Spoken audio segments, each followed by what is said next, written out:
What's your house worth? Not what do you want for it, not what's your house worth? If that aligns with what you want for it, great. But if that doesn't align with what you want for it, then you have to change your plan, right? Or if it doesn't align with what you want to buy after you sell that house, know your home's value. From a buyer's perspective, it's really about planning and preparation. And I think that's some really great advice you're sharing.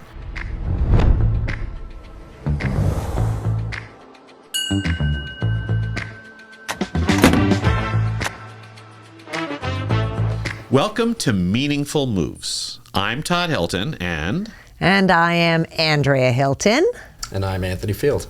And together we are the Hilton Home Team. So welcome back. We're excited to be here for another podcast, which is exciting for us. We got over the jitters in the first one, and they both came back, so that's great. All three of us showed up today, so that's a fantastic starting point. Now, so today we're going to talk a little bit about market conditions and how perception can be that it's deemed different for the same types of individuals. So, for example, there may be buyers that are finding this market very difficult to navigate in, but there are other buyers that are saying, well, it's not so difficult. And similarly, from a seller's perspective, there are homes that are hitting the market, getting multiple offers, selling within 4 or 5 days, yet there are others that are sitting there forever. So we're going to want to talk a little bit today about what makes the difference between those two. So let's dive first into Sudbury home buying. So Andrea, what is it that, in your opinion, creates sort of two scenarios where some buyers are extremely successful and some are extremely frustrated? I think that a really big point here is where that house, what price point that house is.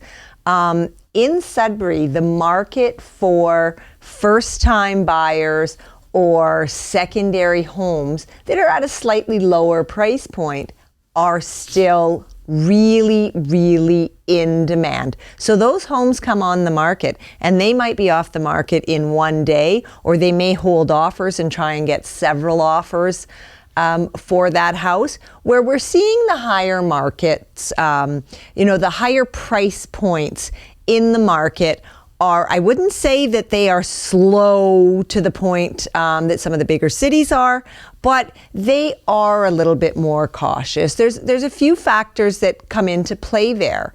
Oftentimes when somebody is buying in that higher price range, they have a home that they have to sell beforehand, so that makes the process a little bit more complicated. Or they are willing to sell their home, but they have to find another one. Again, it makes the appeal of that listing a little bit less appealing. That's a great point. So, Anthony, I want to move over to you. So you deal with a lot of first-time home buyers. So what is sort of the advice that you give them in the steps if they want to be successful? What do they need to start thinking about from day one? I think there are probably two main points that I like to make. First of all, it's crucial that they have their financing in order. That way they're not taking a guess at what they can afford, but that they actually know. So, of course, in that price range that is so common for a first-time home buyer, we very regularly do see multiple offer scenarios. So having the confidence and the knowledge rather than just guessing or assuming in terms of what you can actually afford, it does a lot for your competitiveness of your offer. In addition to that, I think it's really important, and we see a bit of a difference in buyers in terms of those who have really successfully identified needs versus wants. And that could be a matter of the number of bedrooms. It could be a matter of the location they end up in. Very regularly, we even see it as a matter of a detached home versus a semi-detached home. So I think, the first-time homebuyers who have the most success is they have their finances in order, and they have done a good job of, like I said, discerning between, the must-haves versus the nice-to-haves, and that allows them to find a solid value in the marketplace. So on a personal level, how do you help them stay resilient? For the ones that keep trying and haven't had great success, what what sort of advice do you lend them? Well, it's a difficult thing to navigate, so I always do my best to be extremely empathetic. I mean, I myself have been a first-time home buyer, and I remember what the struggle was like on a personal level. And in addition to that, I mean, given that so much of the business that I do personally is first-time home buyers, I always have examples of clients in the past where, we went through what seemed like a bit of a rocky patch, whether it was losing in multiple offer scenarios or the right house just not coming up. But more often than not, we do see those situations end in success stories. So, I do my best to make sure just that we never get too high or too low throughout the course of any sort of negotiation. Never get ahead of yourself, but also, don't take it too hard if things aren't really going your way. Because as the market shows, it does shift throughout the course of a year. So, you may be enduring difficult scenarios throughout the spring markets, but sometimes that could change come July, right? So I always make sure that I'm telling my buyers, don't get too discouraged and just keep your eyes on the market. Very often, I think buyers like to sit back, take a little bit of a break, and I don't recommend it because you just don't know when the right house at the right value is going to hit the market. So just staying ready and keeping your eye on the market consistently is one of the biggest pieces of advice I like to give. For sure. And it is great advice. And obviously you do a good job of that. I mean, we hear sort of the feedback from the people that work with you. So that's good that you sort of practice what you preach. So that is some really great feedback. Now, Andrea, you'd mentioned a little earlier about the complications associated with someone looking to sell and buy at the same time, and maybe not seeing their house yet on the market. What type of advice do you give to that person that doesn't really know where they're going and maybe wants to consider not listing until they find the right one? What type of advice would you give them? And that's always a really touchy situation, because it's not that people sometimes who need to sell their house before they move on, they would like to move on, but they don't really have any big issues with their home. The advice that I have for them is to typically you need to have your house sold to have any certainty in something that you're going to buy. So I typically advise them, get your house in sale ready mode. Start looking at what's on the market, and when you see something that could be a possibility, you need to be ready to hit the market so that you have the best chance of getting your buyer in there before an offer is put on that other house. I typically do not advise people to put an offer in with a condition that there's a sale of their home, because it leaves them in a precarious position. Oftentimes, they've got that house semi-secured, they get their house on the market, and then guess what? Somebody else comes in, swoops in, they're still not ready. My advice is get your house on the market, request a longer closing date, know exactly the areas that you're looking in, know exactly the price range that you want to be buying in, and watch the market. Get your house on the market. Ask for a little bit of a longer closing date so the people who take possession of your house are not going to move in for a few months. Gives you time to find the right home. And if it really comes down to it, we can ask any buyer to give us a certain amount of time to get your home sold, to find your new home before your home is actually sold. So there would be a condition that you have to find your next home. Most people, if they really want your house, are probably going to agree to that. So if I'm to sort of read between the lines what you're both saying, it's from a buyer's perspective, it's really about planning and preparation. And I think that's some really great advice you're sharing. Now, although those two things are extremely important for sellers, I'm also hearing a little bit about strategy and emotion. So if I'm now a home seller, Andrea, and I approach you and I say, I want to sell my Sudbury home, what would be the biggest risk to their ultimate success if they don't consider from the outset? The biggest risk, 100%, is pricing your home too high. Sometimes as a seller, we have so many memories in our home, and we're hearing so many stories about the market climbing and so many stories about so-and-so down the street listed their house for a crazy amount of money and I want to list my house there too.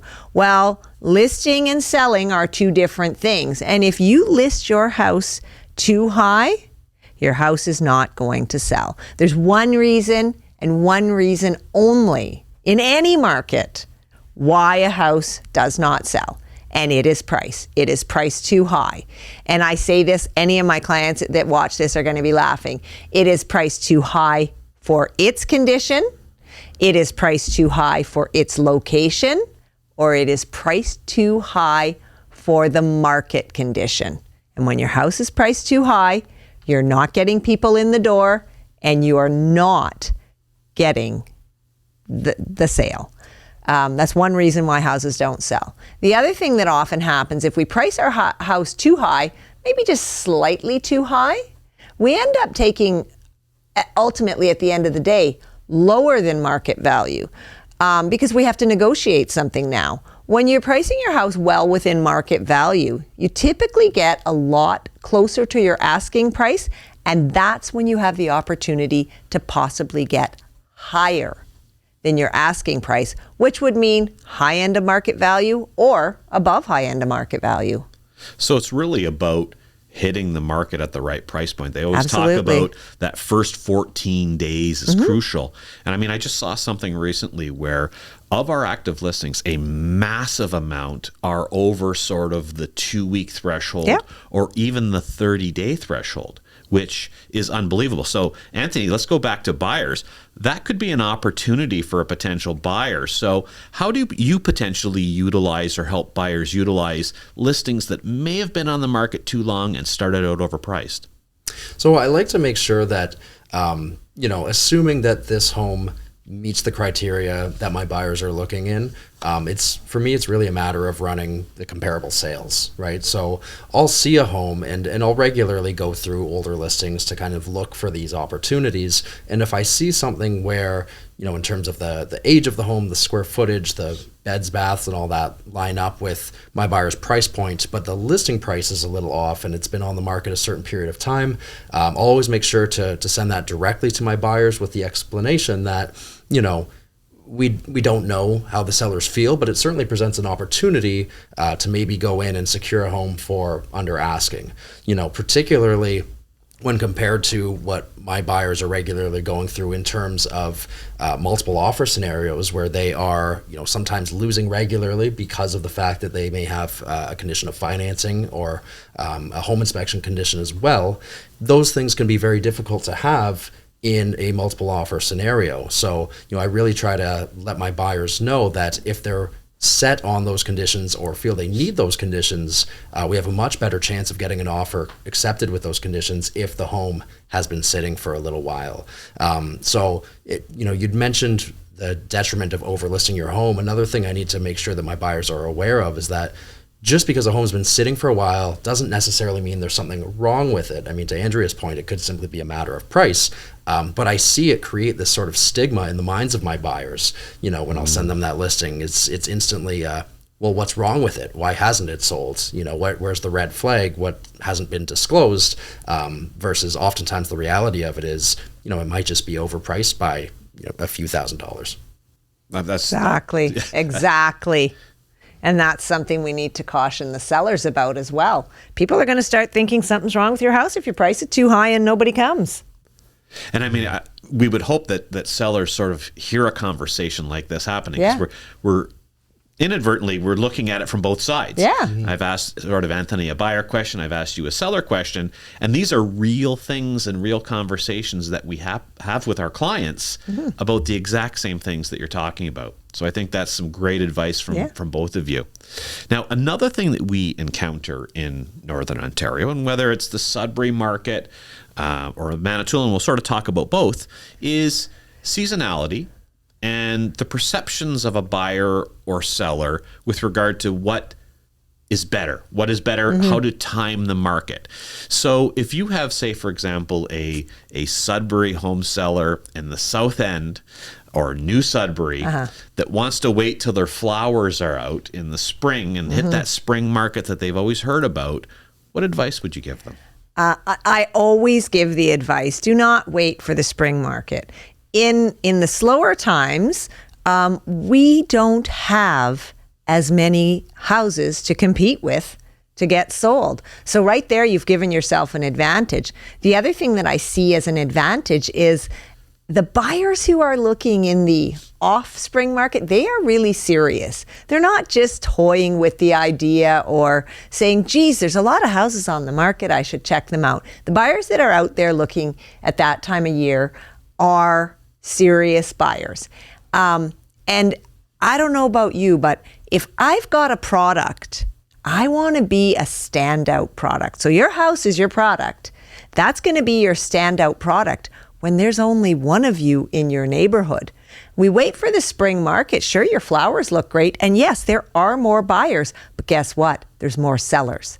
More sellers means more competition for you, means less likelihood of you getting top dollar for your home. Great point. So, Anthony, for example, you do a lot of open houses, and you do a great job with them. And this time of year, you probably see a lot of very serious buyers. What is sort of the seasonality difference that you're actually seeing in open houses with regard to how prepared buyers are? Yeah, sorry, to your point, it does, it is very noticeable to me when I'm hosting an open house, say between November and maybe February or so. Oftentimes the number of people coming through the door will not be nearly as high as it would be throughout the spring months, but we are regularly seeing people who are already under contract with a realtor, who have been searching for a little while because they understand that the right home for them very well could come up during the winter. These are often people who are buying out of some form of necessity, whether they're relocating for a job or what have you. Perhaps it could be a baby on the way. There's a variety of different factors, right? So certainly do notice a difference in terms of the type of person that comes through the door in these open houses, and then also the questions that they ask versus the questions that somebody who's brand new to the housing market might ask, which we see a lot more of those start to come through the open houses maybe in March and April, so that they kind of join in the spring market, which seems to be the common thought process. So I'm hearing savvy and experienced buyers that know what they're looking for, and they're willing to sort of trudge around in the snow in hopes of sort of finding the home that's perfect for them, and they're serious about it. So that's great to know. And that's also very positive for sellers to hear that, have their home listed, and they're like, well, should we bother with open houses? It's not showing as nicely as it does in the summer. Absolutely. So we talked a little bit about Sudbury, Andrea. Yeah. Manitoulin Island, it's the other half of our board here. Would you give them the same advice? And Manitoulin Island is a very different animal as far as the real estate market goes than Sudbury is. Manitoulin Island real estate, to a great extent, relies on people who are off island. Southern Ontario, southwestern Ontario, obviously the Sudbury area. But when you are listing a home on Manitoulin Island, you want to list it at a time when you actually have your buyers on the island. The winter is not the best time necessarily. I mean, there are some residential homes within the neighborhoods that we assume locals are going to buy. The same rule as Sudbury applies there. But when you're talking about especially higher priced properties, waterfront properties, you want to hit the market in the spring. You want to get there early in the spring because people want to, there's a window, I want to say, when they start visiting the island. So when the weather starts getting nice and agreeable, and they're going to go and they're going to open up their little cottage, or they're going to go and open up their trailer, but they're really thinking of buying this year, you want to get them at the beginning of that spring market, because they want to be in by the May long weekend. So our window on the island for optimum selling is a tiny bit smaller. And it is important to show it in its best light. Now, sometimes we don't get it in an exactly best light because our flowers are best in July, but in July, everybody who's looking has already bought. So it's okay for them to see it with a little bit of that spring, the spring wetness, or because they can still envision it. But it's very important to get it on at the beginning of that spring market so that you have the longest period of time before that May long weekend to showcase your house. And the serious buyers want to be in as soon as they can in the spring and summer. I mean, that's a great point. I mean, even last summer, for example, it was sort of a tale of two markets. It was scary. The difference between what we saw in Sudbury, which continued to be very robust, and on Manitoulin Island, where it was a little slower than we've experienced in the last little bit, because the traditional buyers just weren't there from GTA or Southwestern Ontario or wherever. And there was that difference, even though we're an hour and a half away from each other. Yeah. You know? So another quick question. We often have clients that approach us and say, I heard on the news or I saw online that the market is tanked. I heard that condos aren't selling in Toronto or the value there. Yeah. Are we a similar market to those? And I'll open it up to both of you. Yeah. And if no, why? No, we absolutely are not. I hear that time and time again, and I hear it from both sellers and from buyers. They're saying to me, oh, well, I don't know if it's a good time to sell, or, oh, this is a great time to buy because, you know, the houses are tanking right now, the market. And I, whoa.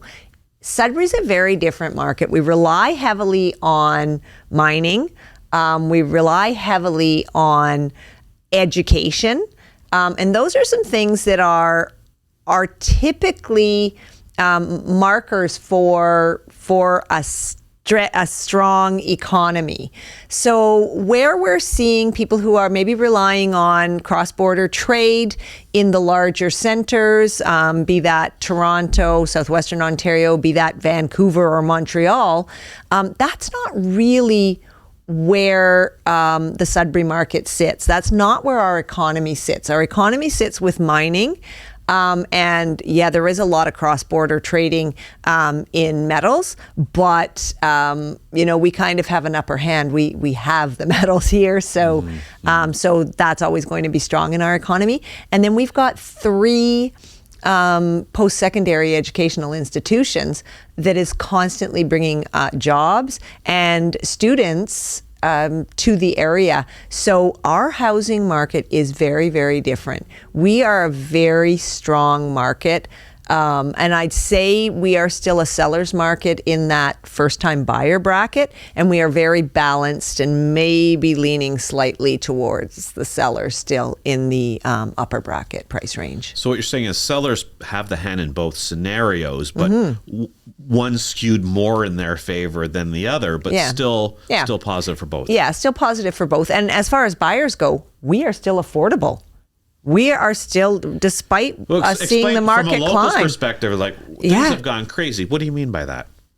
Well, we are still among the most affordable markets for cities of our same size. So I think the last stat I saw, I think we're still the 4th most affordable.